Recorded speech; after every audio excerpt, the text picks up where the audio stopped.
ಗಂಡನಾಗಿ ಹುಟ್ಟಿ ಹೆಸರು ಗಿಸರು ಇಟ್ಟುಕೊಂಡು ಹಂಗು ಹಿಂಗು ದೊಡ್ಡೋನಾಗೋ ಲೈಫು ಇಷ್ಟೇನೆ. ಯದ್ವಾ ತತ್ವ ಮಾರ್ಕ್ಸು ತೆಗೆದು ಅಪ್ಪ ಹೇಳೋ ಕೋರ್ಸು ಮುಗಿಸಿ ಸ್ನಾನ ಮಾಡ್ಕೊಂಡ್ ಕೆಲಸ ಹುಡುಕುವ ಲೈಫು ಇಷ್ಟೇನೆ. ಸಂಬಳ ಬರುವ ಕೆಲಸ ಹಿಡಿದು ಸಿಂಬಳ ಸುರಿವ ಮಕ್ಕಳ ಹಡೆದು ಕುಂಬಳಕಾಯಿ ಹಲ್ವಾ ಮಾಡು ಲೈಫು ಇಷ್ಟೇನೆ.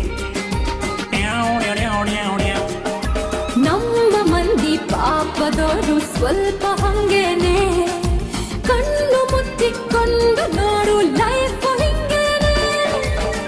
ಗಿರಿ ಬಿರಿ ಗಿರಿ ಗಿರಿ ಗಿರಿ ಕಯ ಕಯ ಕಿರಿಯರ ಸರಿಗಮ